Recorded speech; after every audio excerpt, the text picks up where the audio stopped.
নিশঙ্করদা, খুব সাধারণ একটা প্রশ্ন। দুটো জোট লড়াই করেছে, ইন্ডি জোট এবং এনডিএ জোট। দুটো জোটের মধ্যে একটি জোট সংখ্যাগরিষ্ঠতা পেয়েছে এবং এখনই ব্রেকিং নিউজে দেখলাম সেই সংখ্যাগরিষ্ঠতা বেড়েছে, আরও 7 জন যুক্ত হয়েছে। সেখানে দাঁড়িয়ে, সেই জায়গায় দাঁড়িয়ে, সেই পরিস্থিতিতে দাঁড়িয়ে আদৌ যে জোট হেরে গিয়েছে বা যে জোট সেই সংখ্যাটা পায়নি তাদেরকে যে প্রশ্ন করা হচ্ছে যে আপনাদের স্টেবিলিটি আদৌ হবে কিনা, আপনাদের হয়তো ছেড়ে চলে যাবে, সরকার পড়ে যাবে ইত্যাদি, সেই জায়গাটা আদৌ আছে না? বরঞ্চ উল্টো দিকের উচিত একটা অত্যন্ত রেসপন্সিবল অপোজিশনের ভূমিকা পালন করা। দেখুন, ব্যাপারটা হচ্ছে যে অপোজিশনের ভূমিকা পালন করছে কি করছে না সেই যে জায়গাটা এখন আসেনি এবং সেটা করবে কি না সেটাও আমরা কেউ জানি না। ফলে এইটা নিয়ে বলার এখন পর্যন্ত সময় আসেনি। ব্যাপারটা হচ্ছে যে এমপিটা 1 লাখ 2 লাখ ভোটে যেতে আর যে 5000 ভোটে যেতে, আমরা কি দুজনকে তো সমানভাবেই তো দেখি নাকি? ফলে কোয়ালিশন সরকার এইখানে যতই জাস্টিফাইড করার চেষ্টা করুন কেন যে মোদির মানে এরকম একটা ক্যারিশমা এরকম পেয়েছে, সেটা নিয়ে নয়, জোট সরকার হচ্ছে এইটাই যথেষ্ট। আর মোদী সরকার, বিজেপি সরকার, এইটা বলার আর কোনো অবকাশ নেই। কেয়াদের একটু প্রবলেম হবে, কারণ এতদিন ধরে বলে এসেছি, হঠাৎ করে এটা কোয়ালিশন সরকারটা মুখ থেকে বেরোতে পারবে কিনা। আমি দেখলাম প্রধানমন্ত্রী প্রথম দিন সেটা দেখুন, এটা কতগুলো আর্টিফিশিয়াল হাসি থেকে কতগুলো একদম উচ্ছ্বাস ভেতর থেকে আসে, সেটা দেখাতে হয়, নাটক করতে হয়। রাজনীতি তো একটা নাটকের অঙ্গ।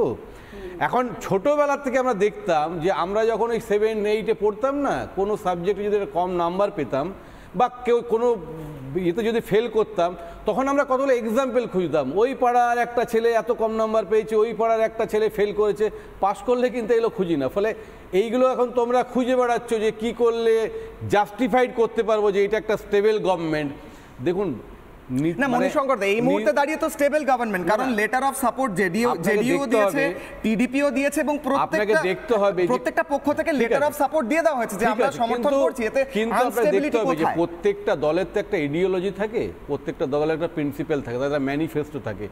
কিছুদিন আগে পর্যন্তই ইন্ডি জোটেই নীতিশ ছিল, তার মানে কি বিজেপির যে আইডিওলজি, বিজেপির যে চিন্তাধারা তার সঙ্গে তার খাপ খায় না বলেই তো ছিল ইন্ডি জোটে। হঠাৎ করে সে চলে গেল, মানসিকতাটা পাল্টাবে। মণিশঙ্কর দা, তৃণমূল কংগ্রেস এনডিএ জোটে ছিল না, আমি বলছি যে প্রিন্সিপাল আইডিওলজি ম্যানিফেস্টো তার কি এখনো থাকবে বলছেন? আমি প্রশ্ন করছি, আপনি বলছেন আইডিওলজির বিষয়। আমি বলছি ওই জায়গাটায় দাঁড়িয়ে যে কোনো মুহূর্তে বেরিয়ে যাওয়ার একটা চান্স থাকে। যখন তোমার সঙ্গে আমার মতের পার্থক্য থাকে, একটা বাধ্যবাধকতার মধ্যে এসছি, কিন্তু সেটা যে স্টেবল করবে 5 বছর এই গ্যারান্টিটা কেউ দিতে পারবে। আমাকে একটা প্রশ্ন করতে দেবে? আচ্ছা, হচ্ছে ঈশা সম্বন্ধে তোমাদের কি স্ট্যান্ড হবে দিল্লিতে? কারণ ঈশা তো এখান থেকে জিতেছে, এখানে তোমাদের অ্যালায়েন্স ছিল না।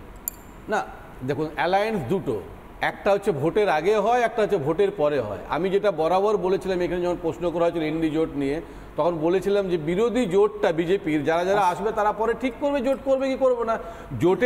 জোটের সম্ভাবনাটা শুধুমাত্র ভোটের আগেই থাকবে, পরে থাকতে পারে না। এখন আজকে নীতিশ কুমার এবং যে মানে নাইডু, এরা আগের থেকে এনডিএতে ছিল বলে বেরোতে পারছে না। আমি তো ঈশার কথা জিজ্ঞেস করছি। না, ঈশা অভিষেক ব্যানার্জির পাশে বসবে তো? ইন্ডি জোটে অবশ্যই তারা সমর্থন করছেন কিনা জিজ্ঞেস করছি। অবশ্যই থাক। শুনুন, আমি যদি আজকে 6 মাস আগে দেখেন, আমি বলেছিলাম কংগ্রেস এবং তৃণমূল একটা ফ্ল্যাটের 2টো রুম, যে কোনো সময় যে কোনো রুমে ঢোকার পারমিশন দুজনে। একটা ফ্ল্যাটে 2টো রুম, যাদের মধ্যে মাঝে মাঝে ঝগড়া হয়। আচ্ছা, আমি এই মুহূর্তে একটা সংখ্যা নিয়ে কথা হচ্ছে মণিশঙ্কর দা, আমাদের গ্রাফিক্সের মাধ্যমে আমি দর্শকদের একটু বুঝিয়ে দিই এই মুহূর্তে দাঁড়িয়ে সংখ্যা তত্ত্ব কোথায় দাঁড়িয়ে রয়েছে, এবং তারই সঙ্গে সঙ্গে একটু বুঝিয়ে দিই যে এই মুহূর্তে কি ফর্মুলা, তারপর আমি কেয়াদির কাছে আসবো, নীলাপর কাছে আসবো, এই মুহূর্তে কি ফর্মুলা গ্রহণ করছে এনডিএ মন্ত্রিত্বর ক্ষেত্রে। প্রথমেই দেখাই এনডিএ যে সংখ্যা সাধারণত দর্শকরা জানেন, আরও একবার মনে করানোর জন্য দেখাবো এনডিএর এই মুহূর্তে মন্ত্রিত্বের ফর্মুলা। প্রতি 5 জন সাংসদে একটি করে ক্যাবিনেট মন্ত্রী এনডিএর তরফ থেকে এই ফর্মুলা দেওয়া হয়েছে। আমি আমার অতিথিদেরও বলবো এই নিয়ে আলোচনা করবো, আরও একবার দেখতে মন্ত্রিত্বের ফর্মুলা যেটা এনডিএ দিয়েছে এই মুহূর্তে। প্রতি 5 জন সাংসদে 1 জন করে ক্যাবিনেট মন্ত্রী হতে পারবেন। Next slide.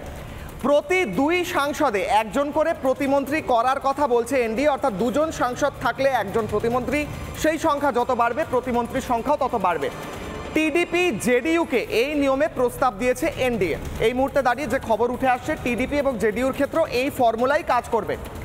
এবং আরও একবার প্রথম স্লাইডটা আরও একবার দেখাবো, অত্যন্ত গুরুত্বপূর্ণ, প্রতি 5 সাংসদে একজন করে ক্যাবিনেট মন্ত্রী, অর্থাৎ 16 জন ক্যান্ডিডেট যদি কারুর থাকে, কোনো দলের থাকে, যেটা এই মুহূর্তে টিডিপি রয়েছে, তাহলে সেই হিসাবে 3 জন পূর্ণমন্ত্রী পেতে পারে তারা। এটা হচ্ছে সাধারণ অঙ্কের হিসাব। আমি প্রথমেই যাব নীলাভর কাছে। নীলাভ, আমি প্রশ্ন করব তোমাকে যে প্রথমে আমি দুটো প্রশ্ন করব, তুমি আমার হ্যাঁ নায় উত্তর দেবে, তারপর আমি তোমায় 2 মিনিট বলতে দেবো, কিন্তু আমার হ্যাঁ নার উত্তরটা খুব জরুরি, এই মুহূর্তে অত্যন্ত প্রয়োজনীয়। আসলে একটা লাইন আমি শুধু জিজ্ঞেস করি, তুই যেটা দেখালে এটা কি বিজেপির থেকে অফার দেওয়া হয়েছে? বিজেপির থেকে প্রস্তাব, অর্থাৎ এনডিএ যে জোট শরিকদের প্রস্তাব, এইটা হচ্ছে তাদের ফর্মুলা।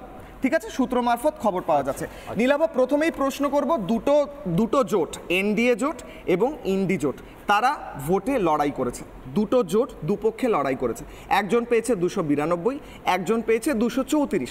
তুমি এটা মানবে তো যে ইন্ডি জোট হেরে গিয়েছে?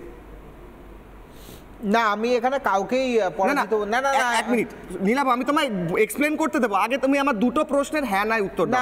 এনডিএ আর ইন্ডির মধ্যে এনডিএ জোট জিতেছে, তাই তো? জেতেনি, আমি বললাম হারেনি, তারপর আমি এক্সপ্লেন করছি। আচ্ছা ঠিক আছে, বলে দিই। এনডিএ জোট 292 পেয়েছে, ইন্ডি জোট 234 পেয়েছে, কিন্তু ইন্ডি জোট হারেনি, এনডিএ জোটও জেতেনি, তাই তো? এটাই বলছো, ঠিক আছে।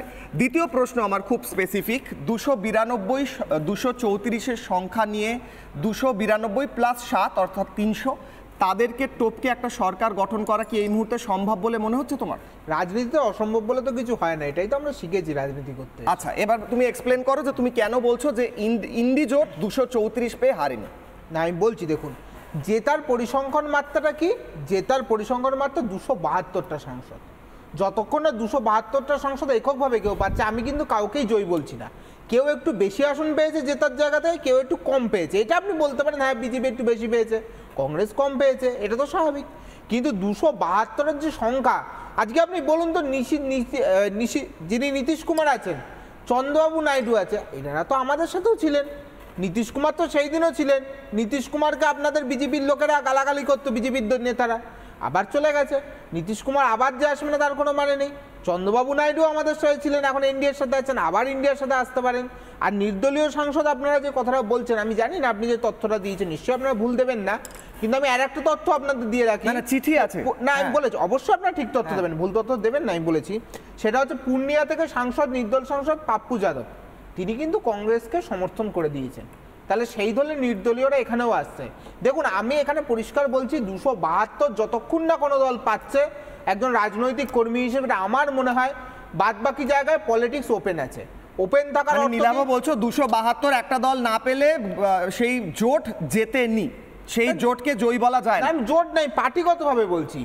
আমি পার্টিগত জোট তো লড়াই করেছে, প্রিপোল অ্যালায়েন্স তো হয়েছিল। আমি বলে দিচ্ছি আপনাকে, ইন্ডি জোট আর এনডিএ জোট তো প্রিপোল অ্যালায়েন্স। এখানে বহু ভারতবর্ষের গণতন্ত্রের উদাহরণ আছে সংসদীয় ইতিহাস ঘাটলে, যেখানে লোকে কম আসন পেয়েও প্রধান আসনে গেছে।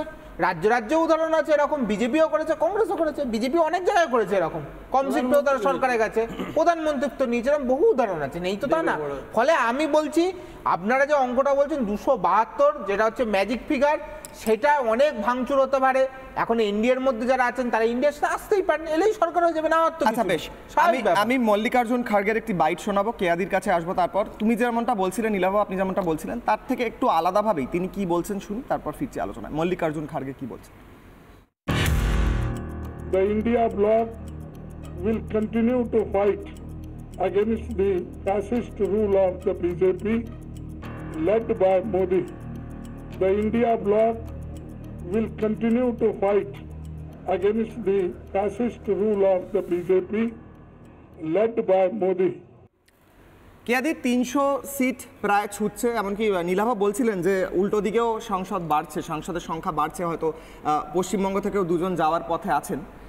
অভিষেক বন্দ্যোপাধ্যায় আজকে বলেছেন মিটিংয়ে যে আমিও অনেকের সঙ্গে টাচে আছি এবং তারাও হয়তো চলে আসবেন, তাই সংখ্যা তো কমছে বাড়ছে বটে, কিন্তু আমার প্রশ্ন অন্য জায়গায়। মল্লিকার্জুন খাড়গে স্পষ্ট করলেন যে আমরা লড়াই চালিয়ে যাব, স্পষ্ট খানিকটা করলেন বিরোধী দলের জায়গা থেকেই হয়তো তিনি লড়াইটা চালানোর কথা বলছেন, অর্থাৎ সরকার নরেন্দ্র মোদিরই হচ্ছে।